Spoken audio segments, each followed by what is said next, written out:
Hi, ఎలా ఉన్నారు? అమ్మ కథ చెప్పు ఛానల్కి స్వాగతం. ఈరోజు నేను మీకు ఒక ప్రత్యేకమైన కథను చెప్పబోతున్నాను. ఇది ఆనంద్ అనే ఒక అమాయక యువకుడి కథ. ఈ కథలో ఆనంద్ నిజాయితీగా కష్టపడి పనిచేయడం మరియు సరైన నిర్ణయం తీసుకోవడం వంటి విలువైన పాఠాలను నేర్చుకుంటాడు. ఈ కథ సరదాగా ఉండడంతో పాటు మనకు మంచి సందేశాన్ని అందజేస్తుంది. కాబట్టి ఈ కథను చివరిదాకా చూడండి. మరి ప్రారంభిద్దామా? ఒక గ్రామంలో ఆనంద్ అనే అమాయకుడు ఉండేవాడు. వాళ్ళ తల్లిదండ్రులు చిన్నతనంలోనే చనిపోవడంతో వాళ్ళ నాయనమ్మ దగ్గర పెరిగాడు. ఆనంద్ చదువుకోకపోవడంతో తనకి ఉద్యోగం లభించలేదు. గ్రామంలోనే ఖాళీగా తిరుగుతూ ఉండేవాడు. వాళ్ళ నాయనమ్మ తను చనిపోయేలోపు ఆనంద్కి మంచి ఉద్యోగం చూడాలి అనుకుంది. నాయనమ్మ గ్రామంలో తనకు తెలిసిన ఒక పెద్ద ఆయుర్వేద డాక్టర్ అయిన చారి దగ్గర ఆనంద్ ఉద్యోగం గురించి మాట్లాడి ఆనంద్కి ఉద్యోగం లభించేలా చేసింది. గొప్ప ఆయుర్వేద డాక్టర్ అయిన చారి గారు ఆ గ్రామంలోనే కాకుండా చుట్టుపక్కల గ్రామంలో కూడా ప్రసిద్ధి పొందారు. ఆయన కూడా ఆనంద్ తనకి చేదోడు వాదోడుగా ఉంటాడని చెప్పి ఉద్యోగంలో చేర్చుకున్నాడు. ఆనంద్కు ఏం పని చేయకుండా ఖాళీగా ఉండడం ఇష్టమైనప్పటికీ నాయనమ్మ చెప్పిందని ఉద్యోగంలో చేరాడు. ఉద్యోగంలో చేరిన మొదటి రోజు వైద్యునితో బయటికి వెళ్తున్నప్పుడు అందరూ వైద్యునికి నమస్కరిస్తుంటే అందరూ తనకే నమస్కారం చెబుతున్నారు అని ఆనంద్ భావించాడు. అందరూ నన్ను బాగా గౌరవిస్తున్నారు, ఈ ఉద్యోగం చాలా బాగుంది అని ఆనంద్ అనుకున్నాడు. ఒకరోజు ఆ గ్రామ పెద్ద వైద్యుని దగ్గరకు వచ్చాడు. ఆ సమయంలో వైద్యుడు భోజనం చేస్తుండడంతో గ్రామ పెద్ద బయట కూర్చుని వైద్యుని కోసం ఎదురు చూస్తున్నాడు. అప్పుడు పక్కనే కూర్చుని ఉన్న ఆనంద్ గ్రామ పెద్దను చూసి, ఏమైంది మీకు, ఇలా వచ్చారు అని అడిగాడు. నాకు ఏమి తిన్నా అరగడం లేదు అని గ్రామ పెద్ద చెప్పాడు. అది విన్న ఆనంద్, అంత పెద్ద పొట్ట ఉంది కదా, అయినా ఎందుకు జీర్ణం అవ్వడం లేదు అని చెప్పి ఒక నిమిషం ఆలోచించి, అర్థమైంది, మీ పొట్టలో దయ్యం ఉంది, ఒక్క మాటతో దయ్యాన్ని తరిమేస్తా అని వైద్యుని సంచిలో తన చేతికి దొరికిన ఏవో 2 మాటలు తీసి గ్రామ పెద్దకు ఇచ్చాడు. వైద్యుని కోసం చాలాసేపటి నుండి ఎదురు చూస్తున్న గ్రామ పెద్ద కొద్ది రోజుల్లోనే ఆనంద్ బాగా వైద్యం నేర్చుకున్నాడు అనుకుని ఆ మందులు తీసుకుని వెళ్ళిపోయాడు. భోజనం చేసి వచ్చిన వైద్యుడు వాళ్ళ గ్రామంలోని మణి అనే రైతును చూడ్డానికి వెళ్తూ ఆనంద్ని కూడా తీసుకెళ్లాడు. వైద్యుడు చాలా రోజుల నుండి మణికి వైద్యం చేస్తున్నాడు. మణి చాలా రోజుల నుండి దగ్గుతో బాధపడుతున్నాడు. వైద్యుడు మరియు ఆనంద్ మణి దగ్గరికి వెళ్ళి చూసేటప్పటికి మణి మంచం మీద పడుకుని ఉన్నాడు. వైద్యుడు దగ్గు తగ్గిందా అని అడిగాడు. దగ్గు ఏమీ తగ్గలేదు, అలాగే ఉంది అన్నాడు మణి. అప్పుడు వైద్యుడు, ఎలా తగ్గుతుంది, నిన్ను చెరుకు తినొద్దు అని చెప్పా కదా, ఎందుకు తిన్నావు? అందుకే దగ్గు తగ్గడం లేదు, ఈసారి ఇంకా కొన్ని మాటలు ఇస్తాను, అవి తిను, అప్పుడు తగ్గిపోతుందిలే అన్నాడు. అలా చెప్పి వైద్యుడు మరియు ఆనంద్ బయలుదేరారు. అప్పుడు ఆనంద్ మనసులో, మణి ఏమి తిన్నాడో వైద్యుడికి ఎలా తెలిసిపోయింది, వైద్యుడికి ఏవో మాయాశక్తులు ఉండి ఉంటాయి అనుకున్నాడు. ఆనంద్ ఇంకా ఆగలేక, వైద్యుడు గారు, మణి ఏం తిన్నాడో మీకు ఎలా తెలిసిపోయింది, మీకు ఏమైనా మాయాశక్తులు ఉన్నాయా అని అడిగేశాడు. అప్పుడు వైద్యుడు నవ్వి, మణి కూర్చున్న మంచం కింద చూడలేదా, చెరుకు తిని పాడేసిన తుక్కు ఉంది, అది చూసి చెప్పా అన్నాడు. మరుసటి రోజు ఉదయం గ్రామ పెద్దగారి ఇంట్లో పనిచేస్తున్న రాము వైద్యుడి దగ్గరికి పరిగెట్టుకుంటూ వచ్చి, వైద్యుడు గారు మీరు త్వరగా రావాలి, మా అయ్యగారికి ఏదో అయిపోయింది అని చెప్పాడు. ఆ సమయంలో వైద్యుడు మణిని కలవడానికి బయలుదేరుతున్నాడు. అప్పుడు వైద్యుడు ఆనంద్ని పిలిచి, ఆనంద్, నువ్వు వెళ్ళి మణిని కలిసి దగ్గు తగ్గిందో లేదో తెలుసుకునిరా, నేను ఊరి పెద్ద వాళ్ళ ఇంటికి వెళ్తున్నాను అని చెప్పి కంగారుగా ఊరి పెద్ద దగ్గరికి బయలుదేరాడు. ఆనంద్ మణిని కలవడానికి మణి వాళ్ళ ఇంటికి వెళ్ళాడు. ఆనంద్ మణి ఇంటికి వెళ్ళేటప్పటికి మణి ఇంట్లో లేడు. మణి తన పొలంలో ఉన్నాడని తెలిసి ఆనంద్ పొలానికి వెళ్తాడు. ఆనంద్ పొలానికి వెళ్ళి చూసేటప్పటికి మణి గడ్డివాము మీద కూర్చుని ఉంటాడు. అప్పుడు ఆనంద్ మణిని చూసి, మణి, దగ్గు తగ్గిందా అని అడుగుతాడు. అప్పుడు మణి, కొంచెం తగ్గింది కానీ ఇంకా ఉంది అని చెప్తాడు. అప్పుడు ఆనంద్కి పోయినసారి వైద్యుడు చెప్పిన మాటలు గుర్తొస్తాయి. తను కూడా అలాగే చెప్పాలి అనుకుని, నువ్వు గడ్డి తింటే దగ్గు ఎలా తగ్గుతుంది అని అంటాడు. ఆ మాట విని మణికి చాలా కోపం వస్తుంది. నీకన్నా వయసులో పెద్దవాడినైన నన్ను గడ్డి తింటున్నా అంటావా? అంటే నేనేమైనా పశువునా గడ్డి తినడానికి అని కోపంతో ఆనంద్ని కొట్టడానికి పరిగెడతాడు. అంతే, మణిని చూసి భయపడి ఆనంద్ కూడా గ్రామంలోనికి పరిగెడతాడు. అలా ఇద్దరు గ్రామంలో పరిగెడుతుండగా ఆనంద్కి ఊరి పెద్ద ఇంట్లోకి వెళ్తున్న వైద్యుడు గారు కనిపిస్తారు. ఈ మణి బారి నుండి వైద్యుడే తనని కాపాడుతాడని ఆనంద్ కూడా గ్రామ పెద్ద ఇంట్లోకి వెళ్తాడు. తన వెంట పరిగెడుతూ వస్తున్న మణి కూడా తన వెనకాలే వెళ్తాడు. వీళ్ళిద్దరినీ పరిగెడుతూ చూసిన వైద్యుడు, ఏమైంది మీకు, ఎందుకు పరిగెడుతున్నారు అని అడుగుతాడు.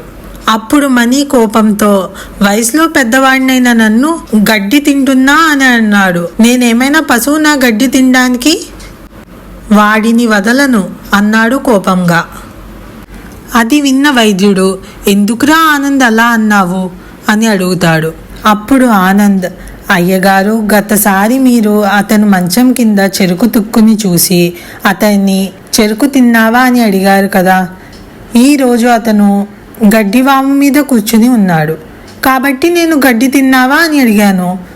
దాంట్లో తప్పేమిటి? అది వీడికి అర్థం కావట్లేదు. ఎందుకు కోపం వచ్చిందో నాకు తెలియట్లేదు అని చెప్పాడు. దాంతో వైద్యునికి కూడా కోపం వచ్చి తిట్టబోతుండగా రాము ఇంట్లోంచి పరిగెట్టుకుంటూ వచ్చి, వైద్యుడు గారు త్వరగా రండి, మా అయ్యగారి పరిస్థితి చాలా ఘోరంగా ఉంది అన్నాడు. వెంటనే వాళ్ళందరూ ఇంట్లోకి వెళ్ళి చూసేటప్పటికి ఊరి పెద్ద మంచంపై జీవశవంలా పడి ఉన్నాడు. అప్పుడు వైద్యుడు అతన్ని చూసి, ఏమైంది గ్రామ పెద్దగారు, నిన్న బానే ఉన్నారుగా, ఈరోజు ఏమైంది అన్నారు.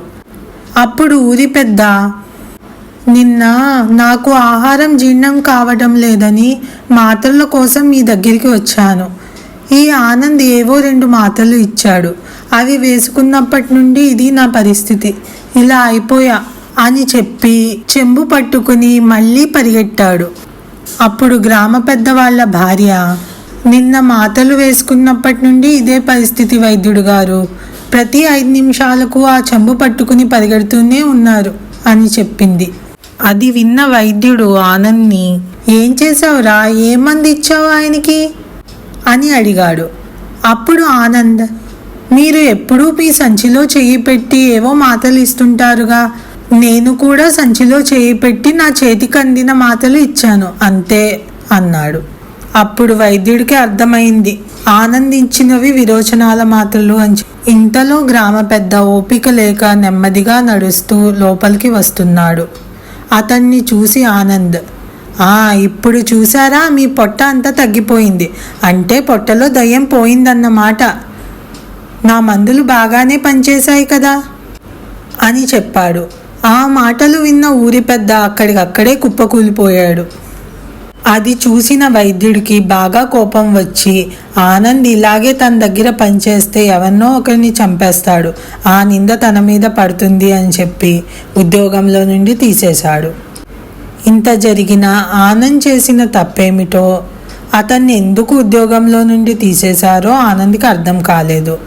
ఆనంద్ నిరాశతో ఇంకా ఈ ఊళ్ళో ఉద్యోగం దొరకదు అనుకుని వేరే ఊరికి వెళ్ళడానికి తను ఇంతవరకు సంపాదించిన కొంచెం ధనం మరియు తన వస్తువులను ఒక సంచిలో వేసుకుని వెళ్తున్నాడు. అప్పుడు 2 దొంగలు అతన్ని ఆపి తన సంచిని తీసుకున్నారు.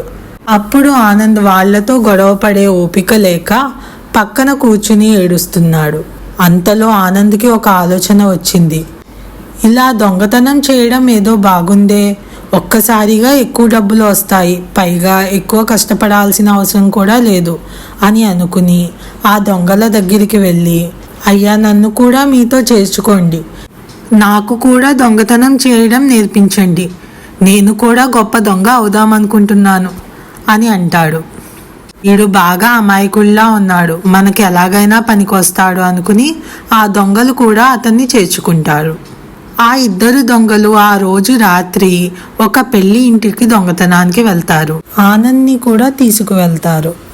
ఆనంద్ని, ముందు నువ్వు లోపలికి వెళ్ళి అక్కడ అనువైన సమయం చూసి మాకు చెప్పు, మేం కూడా వస్తాం అని చెప్పి బయట దాక్కుని ఉంటారు. అప్పుడు ఆనంద్ ఈ ఉద్యోగమైనా బాగా చేసి మంచి దొంగగా పేరు తెచ్చుకోవాలి అనుకుని లోపలికి వెళ్తాడు. లోపలికి వెళ్ళి చూసేటప్పటికి పెళ్లివారు అందరూ పడుకొని ఉంటారు. వంటగదిలో నుంచి మాత్రం మంచి మంచి వంటకాల వాసనలు వస్తూ ఉంటాయి.